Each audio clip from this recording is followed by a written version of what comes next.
Had to tell her that I don't even need her.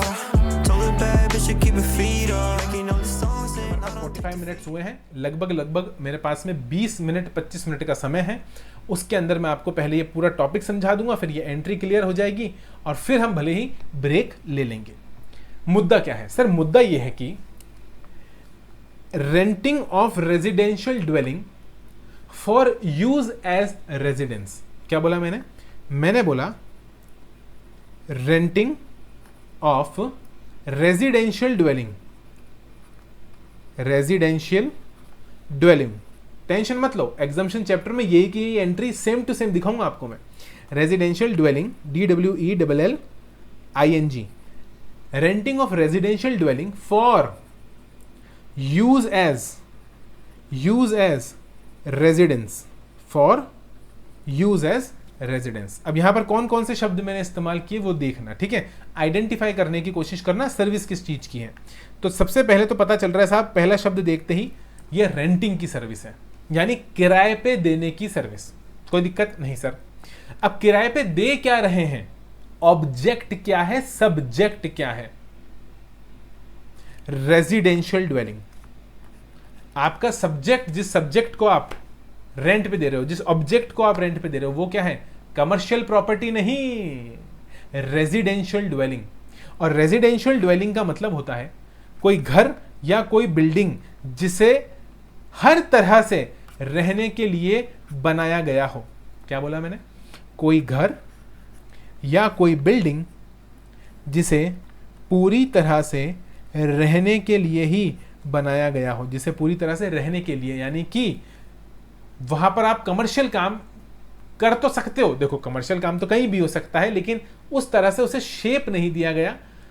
घर के जैसा घर बनाया गया, कमरे के जैसे कमरे बनाए गए और फर्नीचर भी घर की तरह से ही लगाया गया। तो टेक्निकली वो रहने के लिए, उसका इंटेंशन, उसका मोटिव वहां पर रेजिडेंस है, यानी रहना है। और साथ में आगे इन्होंने लिख भी दिया, क्या लिख दिया? फॉर यूज एज, यानी कि सबसे पहले सर्विस काय की? रेंटिंग की। ऑब्जेक्ट क्या है? Residential dwelling. और उस ऑब्जेक्ट का जो यूज होगा वो भी कैसे होगा? As residence. यानी हमें तो पता है रेजिडेंशियल ड्वेलिंग है, लेकिन इस रेजिडेंशियल ड्वेलिंग में आप ब्यूटी पार्लर नहीं खोल सकते। इस रेजिडेंशियल ड्वेलिंग में आप कोचिंग इंस्टीट्यूट नहीं खोल सकते।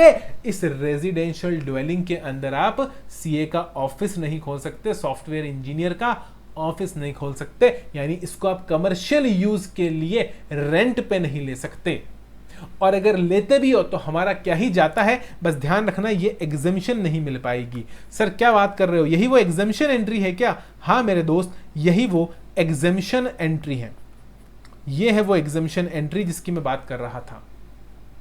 ये एग्जामिशन एंट्री है। सर इसका मतलब क्या हुआ? इसका मतलब ये हुआ कि अगर कोई भी बंदा मतलब कि फॉर एग्जांपल मिस्टर एक्स यहां पर एक हॉस्टल चलाते हैं। क्या चलाते हैं?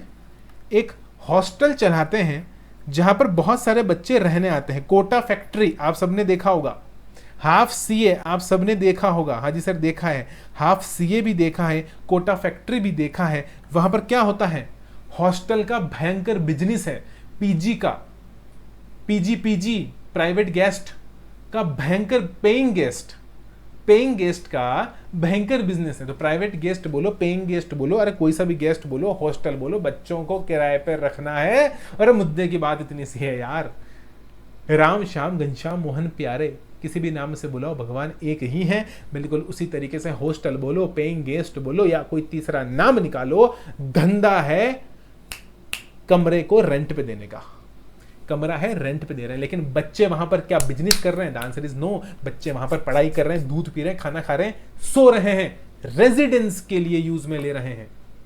गवर्नमेंट इसे ही एग्जेम्प्ट करना चाहती थी। गवर्नमेंट इसे ही एग्जेम्प्ट करना चाहती थी। तुम भाषा पढ़ोगे तो तुम्हें फील भी वही आएगा।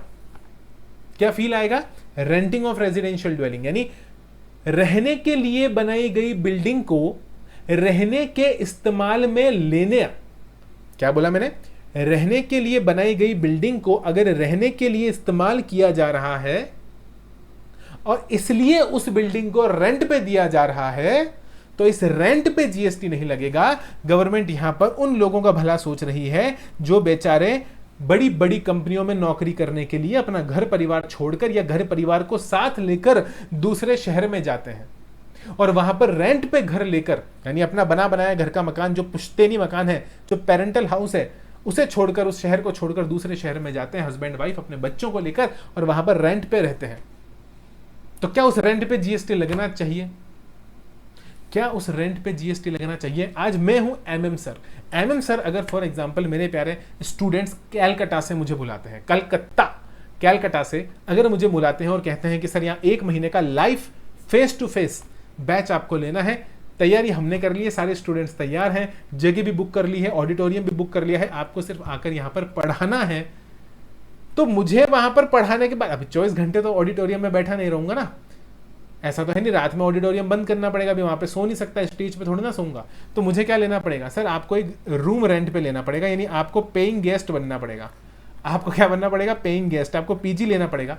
हो सकता है कोई स्टूडेंट मेरे को सस्ता पीजी वहां पर दिला दे, बोले साहब यहाँ पर जो है वो महीने का सिर्फ 5,000 रुपया है, 7,000 रुपया लगता है, आप इस रूम को रेंट पे ले लो। मुद्दा यह है कि क्या इस 5,000 पे जीएसटी लगेगा कि इस 5,000 पे जीएसटी नहीं लगेगा, मुद्दा यह है। तो अगर एग्जम्पशन चैप्टर के इस एंट्री को रीड किया जाए तो इस एंट्री में क्या लिखा था? एग्जम्पशन चैप्टर की इस एंट्री को रीड किया जाए तो ये एंट्री बोल रही थी रेंटिंग ऑफ रेजिडेंशियल ड्वेलिंग। क्या वो हॉस्टल का कमरा जो एमएम सर ने लिया है, वो जो इंसान नौकरी करने के लिए दूसरे शहर में गया है अपनी हस्बैंड वाइफ और बच्चों के साथ, मतलब कि खुद हस्बैंड है तो वाइफ और बच्चों के साथ या अपने मम्मी पापा के साथ, क्या वहां पर जो कमरा लेकर वो रह रहा है, जो रेंट वो पे कर रहा है, क्या उस पर जीएसटी लगना चाहिए? The answer is no.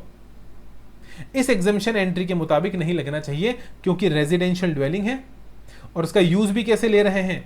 As residence he use लेकर चल रहे हैं। कोई पत्ते नहीं खेल रहे वहां पर बैठकर, कोई मौज मस्ती नहीं कर रहे, कोई कॉमर्शियल काम नहीं कर रहे, कोई बीड़ी सिगरेट नहीं बना रहे, दारू नहीं बना रहे, और ना ही कोई सॉफ्टवेयर इंजीनियरिंग की कंपनी खोल रखी है, ना ही कोई कंसल्टेंसी की कंपनी खोल रखी है। कमर्शियल यूज नहीं हो रहा है। तो एग्जम्पशन मिलनी चाहिए कि नहीं मिलनी चाहिए? सर बिल्कुल यहां पर एग्जम्पशन मिलनी चाहिए, यानी कि यहां पर जीएसटी नहीं लगना चाहिए। एग्जम्पशन यहां पर आपको देनी पड़ेगी। और यही गवर्नमेंट का इंटेंशन भी था कि जो भी इंसान पर्सनल पर्पस के लिए अगर कहीं रेंट पे रह रहा है तो कम से कम उस पे तो जीएसटी मत लगाओ।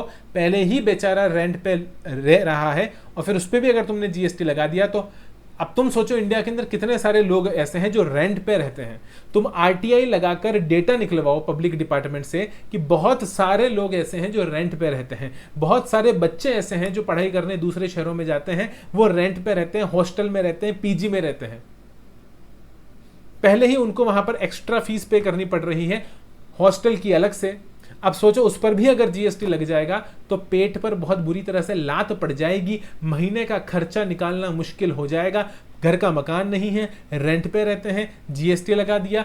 एग्जम्पशन देने का पर्पस ये था, लेकिन सुनो इसका मिसयूज किस तरह से किया गया, इस एंट्री को किस तरह से तोड़ मरोड़ कर इंटरप्रेट किया गया और अपने फायदे के लिए इंटरप्रिटेशन निकालकर इसका मिसयूज किया गया। अब देखो मैं एक एग्जांपल दूंगा अब, और उस एग्जांपल से आपको कहानी और अच्छे से समझ में आएगी। इधर देखना है मेरे साथ साथ। एक कंपनी है जिसका नाम है श्री सीमेंट लिमिटेड। क्या नाम है? Shri cement limited. इस श्री सीमेंट लिमिटेड ने क्या करा? सर इसको एक काम करो, नीचे शिफ्ट कर दो आप, इसको आप थोड़ा नीचे शिफ्ट कर दो। यहाँ शिफ्ट कर दूं मैं? हाँ जी सर यहाँ शिफ्ट कर दो, ठीक है। और अब शुरू करते हैं हम हमारी बात। श्री सीमेंट लिमिटेड ने क्या करा? मिस्टर एक्स से उसकी प्रॉपर्टी को रेंट पे ले लिया। मिस्टर एक्स से उसकी प्रॉपर्टी को रेंट पे ले लिया और बदले में क्या कर दिया? उसे रेंट पे कर दिया। और जो प्रॉपर्टी रेंट पे ली है उसमें श्री सीमेंट के एम्प्लॉइज क्या कर रहे हैं?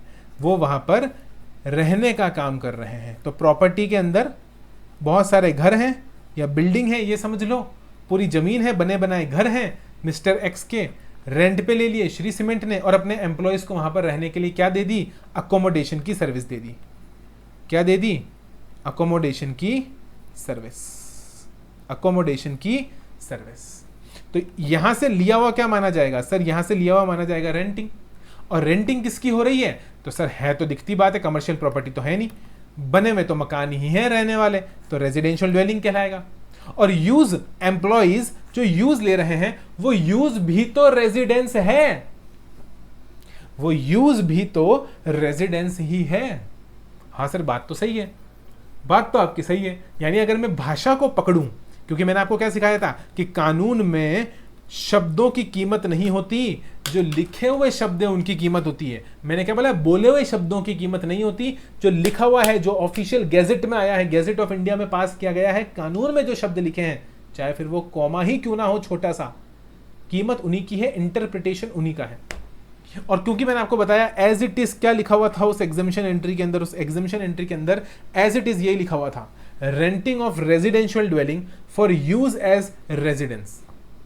लेकिन प्राइवेट कॉर्पोरेशंस ने क्या करा, प्राइवेट कॉर्पोरेशंस ने इस एंट्री का गलत इस्तेमाल करा, गलत इंटरप्रिटेशन निकाला। देखा जाए अगर मैं इसका लिटरल इंटरप्रिटेशन निकालता हूं, लिटरल लड़ाई करके बिल्कुल ठोक पीट के एकदम पकड़ लेता हूं शब्दों को कि भैया देखो रेजिडेंशियल ड्वेलिंग बोला था, यूज एज रेजिडेंस बोला था, तो क्योंकि मेरे एम्प्लॉइज इसको यूज एज रेजिडेंस कर रहे हैं, क्योंकि ये जो प्रॉपर्टी है वो रेजिडेंशियल ड्वेलिंग है और उसी की रेंटिंग हो रही है, तो इस रेंटिंग पर जीएसटी नहीं लगना चाहिए। इस रेंटिंग पर ये लोग एग्जम्पशन खाने बैठ गए। लेकिन सोच कर देखो, क्या गवर्नमेंट का मोटिव था, लॉ मेकर का मोटिव था एक आम आदमी को, वापस बोल रहा हूं, लॉ मेकर का मोटिव था ये एग्जम्पशन देने के पीछे एक आम आदमी को रेंट पर अगर मकान लेना पड़ता है तो वहां एग्जम्पशन दी जाए। यहां तो बड़ी बड़ी कंपनियां जो करोड़ों में, अरबों में, खरबों में टर्नओवर करती हैं, अपने एम्प्लॉइज के लिए इस एंट्री का फायदा उठाकर रेंट पर जीएसटी पे नहीं कर रही। मौजा ही मौजा। बड़े बड़े बड़े बड़े बिल्डिंगें, कॉर्पोरेट्स क्या कर रही हैं, रेंट पे ले रही हैं भाई, और जीएसटी के बिना। और यही नहीं, लोगों ने हॉस्टल बिजनेस चालू कर दिया। अब अगर मैं इसी, देखो ये मैंने आपको सिखाया था पीजी वाला एग्जांपल, अब इसको ही अगर मैं एक बिजनेस मॉडल में कन्वर्ट कर दूं, कैसे, प्रॉपर्टी मेरी, बिजनेस एक्सपर्टीज मेरे स्टूडेंट का, मेरा स्टूडेंट है जिसका नाम है राहुल। ये राहुल क्या करेगा, प्रॉपर्टी मेरी है, बिल्डिंग मैंने बना रखी है, इसके अंदर बहुत सारे कमरे हैं, इसके अंदर बहुत सारे कमरे हैं, ठीक है।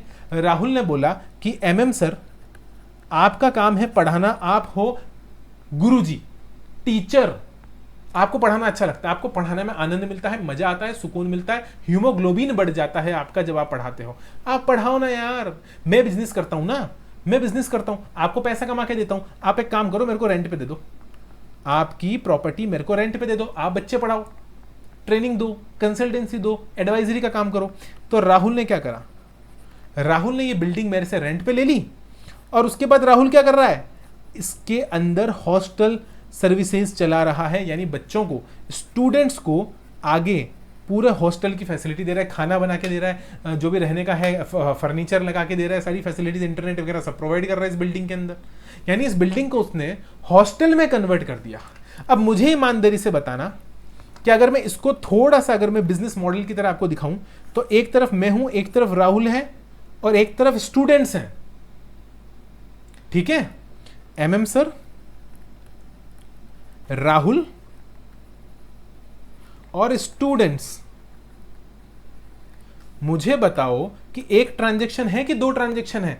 दोस्त वही तो हो रहा था, ऊपर वही तो हो रहा था, लेकिन वहां पर ट्रांजैक्शन दो थे, वहां पर भी दो ट्रांजैक्शन थे, एक एम्प्लॉयर एम्प्लॉय का ट्रांजैक्शन और एक रेंटिंग का ट्रांजैक्शन। लेकिन आप सभी को पता है कि एम्प्लॉयर एम्प्लॉय का ट्रांजैक्शन कहां से बाहर निकल जाता है, सर आपने बताया था शेड्यूल 3 से बाहर निकल जाता है। यानी एम्प्लॉयर एम्प्लॉय के रिलेशन पर सैलरी का पार्ट बनेगा ये HRA, हाउस रेंट अलाउंस, क्योंकि कंपनी खुद आपको अकोमोडेशन दे रही है, ये परक्यूजिट हो जाएगा और ये सैलरी का पार्ट बनेगा परक्यूजिट बनकर, तो वो सैलरी के साथ टैक्स हो जाएगा, तो उस पर जीएसटी नहीं लगा सकते। तो एक ट्रांजेक्शन यानी one lag of the transaction, मैं कहूंगा अगर एक ट्रांजेक्शन उसके दो पैर हैं, वन लैग सेकंड लैग, मैं कहूंगा यहां ट्रांजेक्शन ही दो हैं। एक ट्रांजेक्शन पूरा बाहर निकल गया शेड्यूल 3 के कारण, और दूसरा ट्रांजेक्शन ये इस एग्जम्पशन एंट्री से बाहर निकालने की कोशिश कर रहे हैं। मेरे दोस्त यहां पर ऐसा नहीं होगा, यहां पर दोनों ही ट्रांजेक्शन फॉल करेंगे। और देखना यहां पर भी चीटिंग करने की कोशिश, हालांकि चीटिंग तो यहां पर भी हुई है, चीटिंग यहां पर भी हुई है, इसको भी मैं प्रूव करूंगा, इसको भी मैं प्रूव करूंगा, इसको भी मैं प्रूव करूंगा। लेकिन पहले समझो हुआ क्या, यहां पर भी रेंटिंग और यहां पर भी रेंटिंग। ओ माय गॉड, जी हां यही तो चीटिंग हो गई।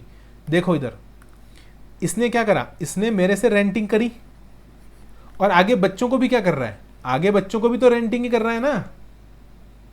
अब बच्चे यहां पर क्या कर रहे हैं, रेजिडेंशियल ड्वेलिंग को use as residence, use as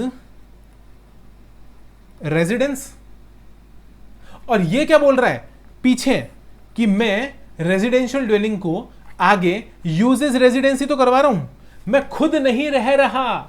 Rahul का तो बढ़िया बंगला बना हुआ है यार, राहुल नहीं रह रहा उस प्रॉपर्टी के अंदर, राहुल तो अपने घर में रहता है, लेकिन राहुल मेरे से रेंट पे लेके आगे हॉस्टल चला रहा है और मेरे को बोल रहा है कि भैया यूज एज रेजिडेंसी तो है, यूज एज रेजिडेंसी तो है। अब ये मामला पहुंच चुका है सुप्रीम कोर्ट के पास। क्या बात कर रहे हो सर, हाँ मेरे हाथ खड़े भाई, मैं छोटा मोटा आदमी, टीचर जात का, मैं पढ़ाने वाला इंसान हूं भाई। सुप्रीम कोर्ट जस्टिस, मैं थोड़ी जस्टिस हूं। अभी लड़ने दो, चलने दो लड़ाई कहां तक जाती है, लेकिन लड़ाई जब तक चलेगी, फैसला जब तक आएगा, गवर्नमेंट इंतजार नहीं कर सकती। गवर्नमेंट ने कहा भैया तुम लड़ते रहो, हम अमेंडमेंट लेकर आएंगे, क्योंकि देखो गड़बड़ तो पकड़ में आ गई। अब इसकी लड़ाई को कहां तक घसीटोगे, जीतेंगे कि हारेंगे। क्योंकि देखो अब यहां पर मैं आपको देता हूं भैया, आप एक काम करो, आप सुप्रीम कोर्ट के जज बन जाओ 2 मिनट के लिए और दिमाग लगाओ। भाई आप भी तो सुप्रीम कोर्ट के जज बन सकते हो ना। ऐसा क्या सुप्रीम कोर्ट का जज कोई मूंगफली खा के थोड़ी ना आया है, कोई बादाम खा के थोड़ी ना आया है, वो भी तो हमारी तरह इंसान ही है, बस उसने पढ़ाई थोड़ी ज्यादा कर रखी है, उसने चीजों को थोड़ा, कानून को थोड़ा ज्यादा समझ रखा है, इसलिए तो वो जुडिशियल मेंबर है ना। अभी वो क्या करेगा, देखो मैं तो आपसे पूछता हूं, एंट्री आपके सामने है, एंट्री क्या बोल रही है, renting of residential dwelling for use as residence. मैंने शब्दों का भी यहां पर संधि विच्छेद करवा दिया, मैंने यहां पर शब्दों का भी संधि विच्छेद करवा दिया। शब्द क्या है, renting of residential dwelling for use as residence. तो मैंने बोला साहब प्रॉपर्टी क्या होनी चाहिए, रेजिडेंशियल ड्वेलिंग, और यूज क्या होना चाहिए, रेजिडेंस। अब यहां पर राहुल क्या क्लेम करेगा, राहुल यही तो क्लेम करेगा ना, राहुल यही तो क्लेम करेगा। राहुल क्या बोलेगा कि हाँ भैया रेजिडेंशियल ड्वेलिंग है, हाँ है, और यूज एज रेजिडेंसी हो रही है, क्यों, क्योंकि उसमें स्टूडेंट्स रह रहे हैं। भाई काम में तो वो रहने के ही आ रही है ना, यानी जो एमएम सर ने रेंटिंग करी है मुझे, जो एमएम सर ने रेंटिंग करी है मुझे, वो यूज तो रेजिडेंस के लिए ही हो रही है। ये कहां लिखा है उस एंट्री के अंदर कि उसमें उसी इंसान को रहना पड़ेगा जो रेंट पे ले रहा है, यानी रेसिपिएंट को ही रेजिडेंस यूज में लेना है। ये उस एंट्री में कहीं नहीं लिखा, लेकिन ये उस एंट्री का हार्मोनियस इंटरप्रिटेशन है। अब यहां पर आप एग्जम्पशन नोटिफिकेशन को स्ट्रिक्टली इंटरप्रेट कर रहे हो, क्योंकि ऐसा भी सुप्रीम कोर्ट ने ही बोला है। सुप्रीम कोर्ट ने ही अपने एक जजमेंट में ऐसा बोला है कि जो भी एग्जम्पशन नोटिफिकेशन होता है, एग्जम्पशन नोटिफिकेशन होता है, उसे स्ट्रिक्टली इंटरप्रेट करो, स्ट्रिक्टली इंटरप्रेट करो। लेकिन सुप्रीम कोर्ट ने साथ में यह भी बोला था कि स्ट्रिक्ट इंटरप्रिटेशन के अंदर अगर कहीं भी गड़बड़ आती है तो उसका बेनिफिट डिपार्टमेंट को देना पड़ेगा, रेवेन्यू को देना पड़ेगा, यानी कि राहुल को यहां पर बेनिफिट नहीं मिलेगा, बेनिफिट डिपार्टमेंट ले जाएगा अगर डाउट आता है तो। अब बिल्कुल यही केस था, जो केस मैं आपको समझा रहा हूं, बिल्कुल यही केस था। और इस केस के अंदर क्या हुआ, इस केस के अंदर यह हुआ कि जो हाई कोर्ट था, उस हाई कोर्ट ने फैसला राहुल के फेवर में सुना दिया और बोल दिया कि राहुल जो रेंटिंग कर रहा है, यानी एमएम सर से जो रेंट पर राहुल प्रॉपर्टी ले रहा है, ये रेंट एग्जेम्प्ट है। और मजे की बात जो आगे है वो तो वैसे भी एग्जेम्प्ट है, क्योंकि वहां तो टेक्निकली यूज हो रहा है ना, यहां तो यूज सिर्फ दिखाने के लिए हो रहा है, कि हाँ भैया स्टूडेंट्स रह रहे हैं, लेकिन इस वाली ट्रांजेक्शन के अंदर देखो, ट्रांजेक्शन नंबर 1, ये है ट्रांजेक्शन नंबर 1 और ये है ट्रांजेक्शन नंबर 2। तो जो ट्रांजेक्शन नंबर 2 है वो तो रियल ट्रांजेक्शन है। वो कौन सा ट्रांजेक्शन है? रियल ट्रांजेक्शन, क्योंकि यहां तो वाकई में यूज हो रहा है और प्रॉपर्टी भी रेजिडेंशियल ड्वेलिंग है, तो यहां तो एग्जम्पशन मिलनी चाहिए, क्योंकि यही इंटेंशन था गवर्नमेंट का कि बच्चों के पेट पे लात नहीं मारनी है। बच्चे जो पढ़ाई करने दूसरी जगहों पे जा रहे हैं, वहां पर कमरा रेंट पे पीजी ले रहे हैं, हॉस्टल ले रहे हैं, उनकी बारह मत बजाओ। तो वहां तो गवर्नमेंट का इंटेंशन ही था आपको बचाने का, तो वहां तो एग्जम्पशन वैसे भी मिलनी चाहिए थी, लेकिन इन्होंने इसी भाषा का इस्तेमाल करके इस ट्रांजेक्शन नंबर 1 को भी एग्जम्प्ट करवाने की कोशिश कर ली। हालांकि गवर्नमेंट ने इंतजार नहीं करा, हाई कोर्ट का भी और सुप्रीम कोर्ट का भी। हालांकि केस सुप्रीम कोर्ट में पेंडिंग पड़ा है, वहां पर जो है वो सेशन चल रहा है, इसके ऊपर कार्यवाही चल रही है। अब नतीजा क्या आएगा, जब आएगा तब आपको बताएंगे, ठीक है। उस वक्त आप सीए फाइनल में आ चुके होंगे और फाइनल वाले स्टूडेंट्स मेरे चार्टर्ड अकाउंटेंट बन चुके होंगे। लेकिन अभी के लिए हाई कोर्ट ने फैसला सुना दिया राहुल के फेवर में। अब अगर आप मेरे से पूछोगे और मैं यहां पर अगर 2 मिनट के लिए अपने कमेंट्स दूं, तो मेरे कमेंट्स तो भैया सिंपल से हैं, और वो ये हैं कि एंट्री में लिखा क्या था। एंट्री में लिखा था कि use of residential dwelling as residence, यानी रेजिडेंशियल ड्वेलिंग का यूज होना चाहिए एज रेजिडेंस। रेजिडेंस शब्द को अगर आप पकड़ोगे ना, तो सारी की सारी लड़ाई वहीं खत्म हो जाएगी कि आखिर रेजिडेंस का मतलब क्या है। रेजिडेंस का मतलब ही है रहना, और सबसे इंपॉर्टेंट होता है privity of a contract.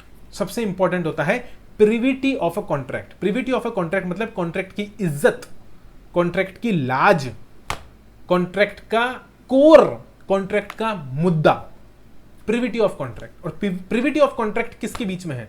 Who is the supplier, who is the recipient? MM sir is the supplier, Rahul is the recipient. You cannot apply the provisions of law beyond contract to another contract. Provision of law को आप contract के बाहर किसी और contract पर apply करके exemption claim नहीं कर सकते। यानी कि there are 2 transactions and these 2 transactions has to be determined separately for the purpose of taxation. The provisions need to be applied separately. अब जब ट्रांजेक्शन नंबर 1 पर मैं सेपरेटली अप्लाई करूंगा, तो मैं चेक करूंगा कि क्या वाकई में ये जो रेंटिंग की गई है ये यूज एज रेजिडेंस हो रहा है बाय द रेसिपिएंट। वहां जो अपील रखी गई थी वो सही रखी गई।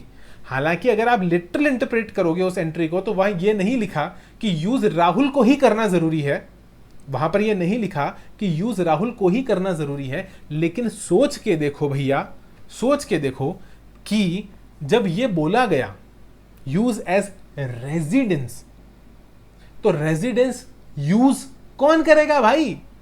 रेसिपिएंट शब्द की भी तो इंपॉर्टेंस है ना। The person who page the consideration is the recipient. The contract is between the MM sir and the Rahul, and the exemption entry need to be checked on the contract and not on the situation. वो situation based नहीं है। कहने का तात्पर्य यह है कि the exemption entry should be applied on contract, और कॉन्ट्रैक्ट यहां पर किसके बीच में है? एमएम सर और राहुल के बीच में। और जब आप बोलते हो यूज एज रेजिडेंस, तो भैया जी यूज एज रेजिडेंस का तो सिंपल सा मतलब यही है कि it should be used by the recipient. It should be used by the recipient, यानी राहुल के द्वारा ही यूज किए जाने पर पीछे वाले ट्रांजेक्शन के रेस्पेक्ट में, यानी ट्रांजेक्शन नंबर 1 के रेस्पेक्ट में आपको एग्जम्पशन मिलके चलती, अदरवाइज नहीं चलती, क्योंकि यहां पर वो बिजनेस यूज कर रहा है, यहां पर वो हॉस्टल का बिजनेस चला रहा है, और residence can not be business. ये ध्यान रखना, फिर से बोल रहा हूं, रेजिडेंस का पर्पस ही वहां पर पर्सनल है, पर्सनल पर्पस के लिए ही रेजिडेंस किया जाता है। बिजनेस पर्पस के लिए रेजिडेंस शब्द का इस्तेमाल करना बिल्कुल गलत होगा। आप अपने ऑफिस में रेजिडेंस नहीं करते हो, रिजाइड नहीं करते हो।